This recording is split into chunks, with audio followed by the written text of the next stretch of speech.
जगदीश जागीर।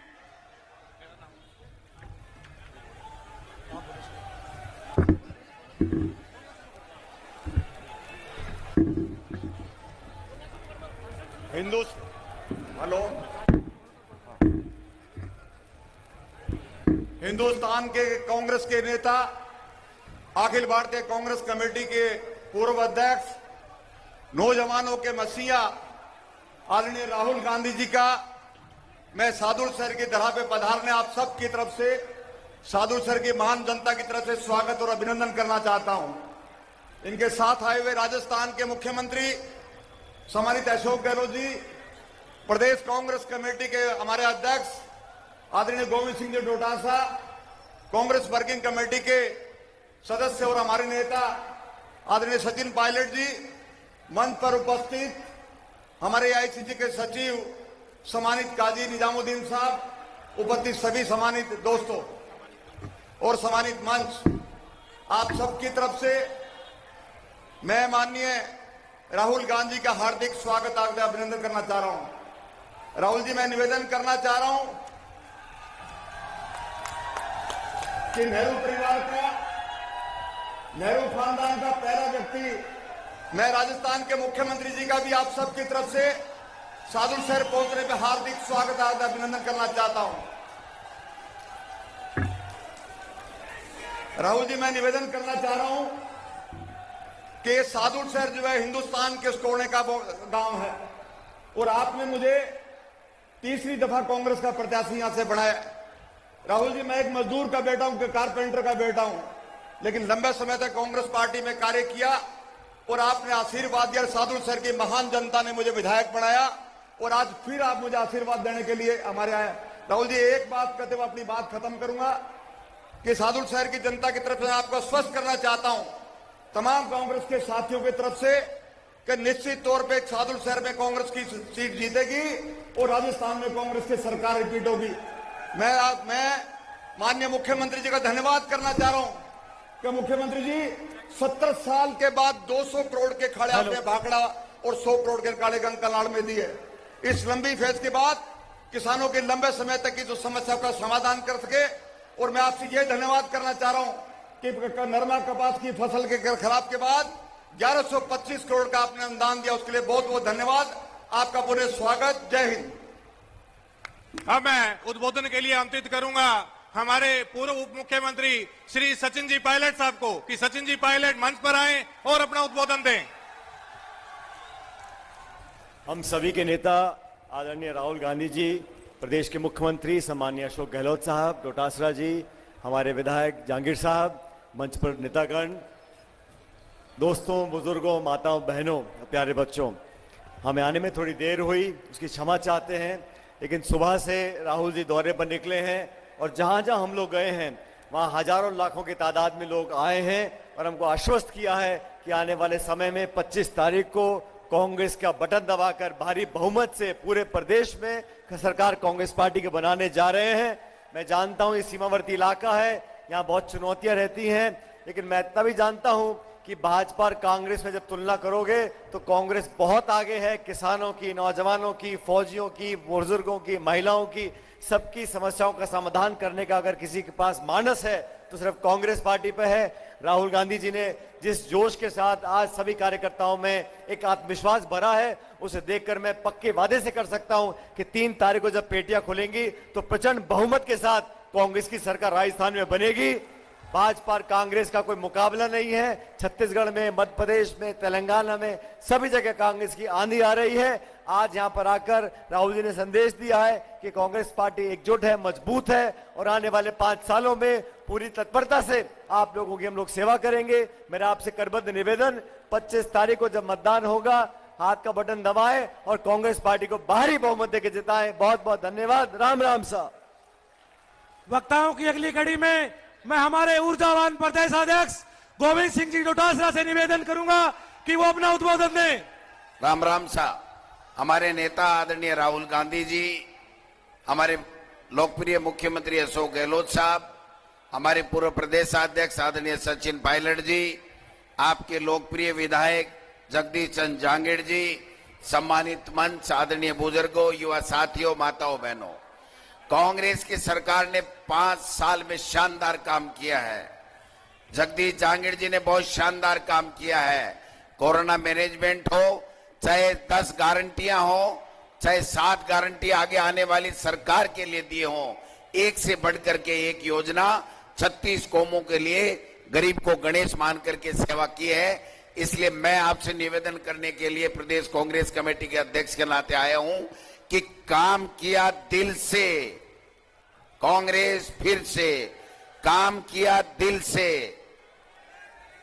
अब मैं 25 तारीख को आप सब लोग, मैं निवेदन करूंगा जगदीश जांगीड़ जी को, अंकुर मिगलानी जी को, सोहन नायक जी को, सभी कांग्रेस के प्रत्याशियों को 25 तारीख को कांग्रेस के हाथ के बटन के सामने, नीले बटन के ऊपर हाथ दबा करके, अंगुली दबा करके कांग्रेस की सरकार को बनाइए, कांग्रेस को प्रत्याशी को जिताइए। 10 गारंटी चालू रहेंगी, 7 गारंटी जो है वो लागू होंगी। अगर भारतीय जनता पार्टी का शासन गलती से आ गया तो न 10 गारंटी रहेंगी, न 7 गारंटी रहेंगी, केवल एक गारंटी रहेगी कि मोदी का भला होगा, राजस्थान का और आम आदमी का भला नहीं होगा। धन्यवाद। जय हिंद, जय भारत। मचा हुआ आकार, छाया घोर अंधकार, धुंधली दिशाओं को प्रकाश की जरूरत है। शांति को बचाने, अशांति को मिटाने इस सिंह की जरूरत है। राजस्थान को कल भी अशोक गहलोत की जरूरत थी, आज भी अशोक गहलोत की जरूरत है। माननीय सीएम साहब, राहुल गांधी जी, डोटासरा जी, सचिन पायलट जी, कारी निजामुद्दीन जी, आपके लोकप्रिय उम्मीदवार जगदीश जांगीड़ जी, हमारे प्रत्याशी गंगानगर के अंकुर मंगलानी जी, जहूर रहमान जी और शेर सिंह जी, पूर्व सांसद, और देवेंद्र सिंह जी और तमाम हमारे उपस्थित भाई और बहनों, नौजवान साथियों, अभी राहुल जी को बोलना है। मौसम खराब हो गया, इसके कारण से प्रोग्राम सब डिस्टर्ब हो गए हैं। मैं आपको इतना ही कहना चाहूँगा कि काम की कोई कमी नहीं रही है और राहुल जी ने खड़गे साहब ने कह रखा है, वादा करो मत, कर दो निभाओ।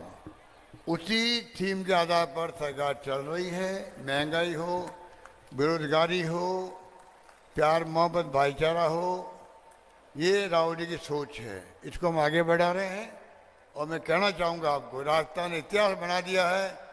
इस बार इतनी अच्छी स्कीमें दी है, इतने अच्छे कानून पास किए हैं, पहली बार राजस्थान देश के अन्य राज्यों में चर्चा में आ गया है। इस बात का हम सबको गर्व होना चाहिए। और आपके यहाँ पे भी इंदुमल कोर्ट में आपके एमएलए साहब ने कोई कमी नहीं रखी काम करवाने के अंदर। इंदुमल कोर्ट और लालगढ़ जाटान में कॉलेज खोल दी, चूनागढ़ में गर्ल्स कॉलेज खोली गई, Sadul sir girls college PG level पर political science, history, Punjabi subject खोले गए। सादुल सर में ITI खोला गया। सादुल सर में CHC को उपजिला अस्पताल, मिर्जावाला 17 जेड को CSC, मोहनपुरा उमरगढ़ को छापावाली, संगतपुरा मन्नीवाली में PHC खोली गई। सादुल सर में जिला परिवहन कार्यालय, सिविल एवं न्यायिक मजिस्ट्रेट कोर्ट, अपर जिला में सेशन कोर्ट खोले गए। लालगढ़ जाटान को नगर पालिका बनाया गया। सादुल सर बस डिपो के लिए जमीन और स्टेडियम बन रहा है। लालगढ़ जाटान में नई स्वतंत्र मंडी, सादुल सर में पक्के खालों का निर्माण तो हो चुका है। 11,700 हेक्टेयर क्षेत्र में निर्माण पूरा हुआ है। और अभी मुझे जगदीश जी ने कहा कि बचे हुए खाले जो हैं वो भी मैं कहना चाहूँगा, सरकार आ जाएगी तो बचे हुए खाले भी और खेतों में खाले भी बनाए जाएंगे, ये मैं कहना चाहता हूँ आपको। और टाटा इंस्टीट्यूट से बातचीत चल रही है। टाटा इंस्टीट्यूट जानते हो कि फेमस है, कैंसर की प्रॉब्लम बहुत ज़्यादा पंजाब से भी और आपके क्षेत्र में भी। तो कैंसर का अलग से हॉस्पिटल कैसे बने इस क्षेत्र में, उनका में ध्यान रखा जाएगा, ये मैं आपसे कहना चाहता हूँ। और यही बात करता हुआ मैं आपसे अपील करूँगा कि आपके जो उम्मीदवार है जगदीश जांगीड़ जी आपके यहाँ से हैं, सोहन नायक जी है राजनगर से, अंकुर मिगलानी जी है गंगानगर से, डूगराम गैदर जी है सूरतगढ़ से, शिमला देवी नायक है अनूपगढ़ से। कृपा करके आप पांचों को कामयाब करें। आप देखेंगे जो स्कीम हमने दी है, गारंटी दे दी गई है महंगाई राहत शिविरों में, 7 गारंटी और घोषणा की गई है। मैं आपसे वादा करता हूं, अगर आप जिताएंगे तो तमाम गारंटियां मजबूत करेंगे, लागू करेंगे। जो गारंटी मिल गई आपको उसको और मजबूत करेंगे। ये मैं कह सकता हूं आपको। ये बात कहता हूं, मैं अपनी बात समाप्त करता हूं। धन्यवाद। जय हिंद। धन्यवाद। अब मैं हमारे महबूब नेता श्री राहुल जी से आग्रह करूंगा कि वो मंच पर आएं और अपना उद्बोधन दें। राहुल गांधी।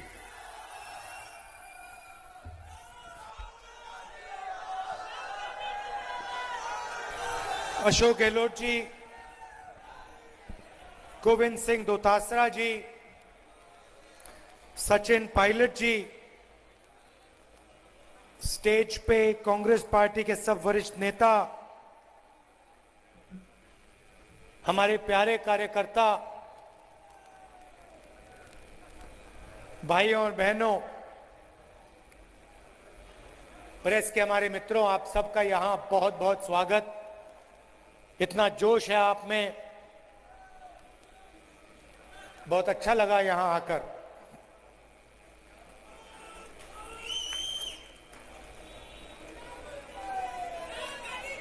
आपको याद होगा कुछ साल पहले कोविड आया, सबके घर में कोई ना कोई बीमार हुआ। देश में लाखों लोग मर रहे थे, ऑक्सीजन नहीं था, दवाइयां नहीं थी, लाशों के ढेर पड़े हुए थे। और देश के प्रधानमंत्री ने कहा, भाइयों और बहनों, थाली बजाओ।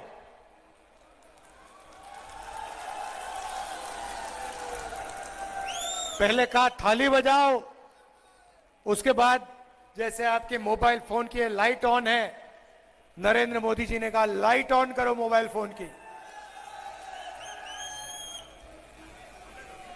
गुजरात में हमने पता लगाया, तकरीबन 3-3.5 लाख लोग कोविड के कारण मर गए। वो दिल्ली में नरेंद्र मोदी थाली बजवा रहे थे, लाइट लगवा रहे थे। राजस्थान में कांग्रेस पार्टी की सरकार ने भीलवाड़ा मॉडल लाए, बीमार लोगों को घर में भोजन दिलवाया, फूड पैकेट दिलवाए। यूथ कांग्रेस के लोग, कांग्रेस के कार्यकर्ता ऑक्सीजन सिलेंडर निकाल के ढूंढ के निकाल के लाए। राजस्थान के अस्पतालों में कोविड के मरीजों की रक्षा हुई, सही दवाई मिली। ये फर्क है, हम काम कर जाते हैं, उनके सिर्फ खोखले शब्द हैं। नरेंद्र मोदी जी ने आपसे वायदा किया था 15 लाख रुपए का बैंक अकाउंट में देने का, मिल गया? नहीं मिला ना?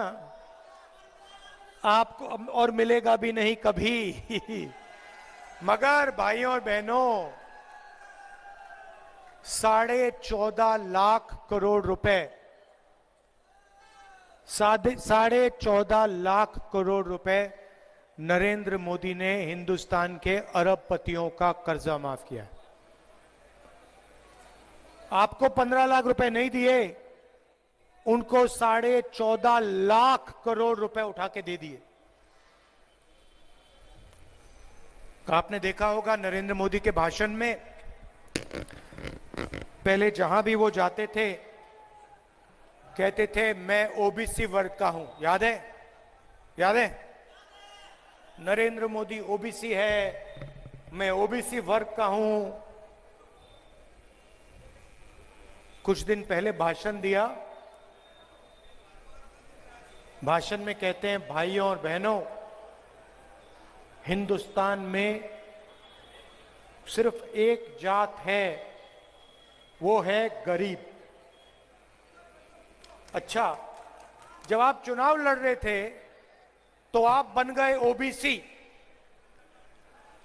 और जब ओबीसी की जाति जनगणना करवाने की बात आई तो हिंदुस्तान में सिर्फ एक जात है, गरीब। भाइयों और बहनों, हिंदुस्तान में आपके मुताबिक कितने ओबीसी हैं? क्या आबादी होगी ओबीसी की हिंदुस्तान में? कितनी होगी? कम से कम 50%।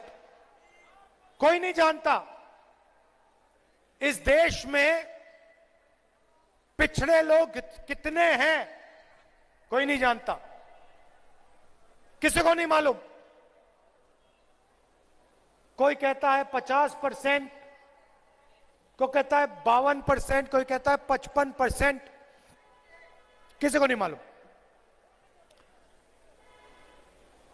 आप कहोगे तो क्या हुआ?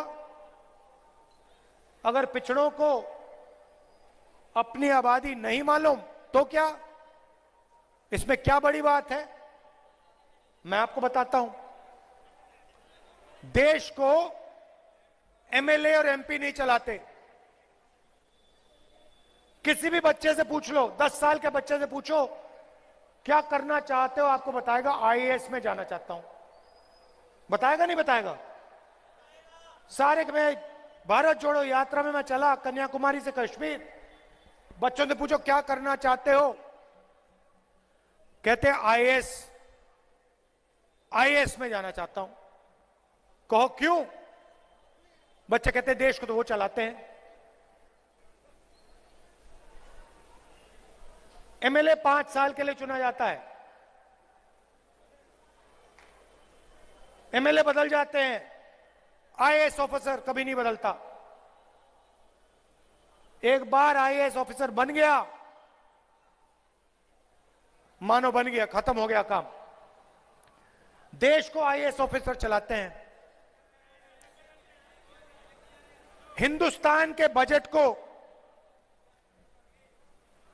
90 लोग बांटते हैं। Secretary to government of India, cabinet secretary, secretary to government of India, 90 लोग हिंदुस्तान का हर रुपया बांटते हैं। स्वास्थ्य में कितना जाएगा, राजस्थान कितना आएगा, शिक्षा में कितना जाएगा, आर्मी को कितना मिलेगा, वायुसेना को कितना जाएगा, सारे के सारे निर्णय 90 लोग लेते हैं। मैंने पार्लियामेंट में सवाल पूछा, मोदी जी आप कहते हो ओबीसी की सरकार है, 90 में से ओबीसी कितने? आबादी 50%,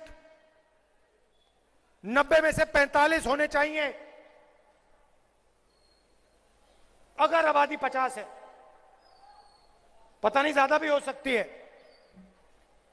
भाइयों और बहनों, सच्चाई क्या है? सच्चाई है कि 90 में से 3 ओबीसी वर्ग के। और अगर हिंदुस्तान की सरकार 100 रुपए खर्च करती है तो 5 रुपए का निर्णय पिछड़े ऑफिसर लेते हैं। दलित कितने? दलित भी 90 में से 3। और अगर हिंदुस्तान की सरकार 100 रुपए का निर्णय लेती है तो दलित 1 रुपया का निर्णय लेता है। आबादी 50%, भागीदारी 5% ओबीसी की। आबादी तकरीबन 15%, भागीदारी 1%। और सुनिए, आदिवासी वर्ग, हिंदुस्तान का बजट 100 रुपए का, आदिवासी वर्ग 10 पैसे का निर्णय लेता है। कहां है भागीदारी ओबीसी की? कहां है भागीदारी दलित की, कहां है भागीदारी आदिवासी की? यह सवाल मैंने नरेंद्र मोदी के सामने पार्लियामेंट हाउस में पूछा। अब नरेंद्र मोदी नहीं चाहते और बीजेपी के लोग नहीं चाहते कि देश के पिछड़े लोगों को पता लग जाए उनकी आबादी कितनी। क्यों? अगर जाति जनगणना में आ गया कि पिछड़ों की आबादी 50% है, तो फिर भागीदारी 1% 5% की कैसे रहेगी? फिर भागीदारी बढ़ानी पड़ेगी। इसलिए मेरे भाषण के एकदम बाद, पार्लियामेंट हाउस में भाषण देने के एकदम बाद नरेंद्र मोदी जी कहते हैं हिंदुस्तान में जात नहीं है, सिर्फ एक जात है, वो है गरीब। नरेंद्र मोदी जी, आप 12 करोड़ की गाड़ी में घूमते हो, 12,000 करोड़ का आपका हवाई जहाज है, हर रोज नया कपड़ा पहनते हो, ओबीसी शब्द का आपने प्रयोग किया, मगर जब देश के ओबीसी को जरूरत पड़ी, उनको तब उनकी सच्ची शक्ति दिखाने का टाइम आया, तो आप कहते हो देश में ओबीसी है ही नहीं, देश में दलित है ही नहीं, देश में आदिवासी है ही नहीं, देश में जनरल कास्ट का गरीब है ही नहीं।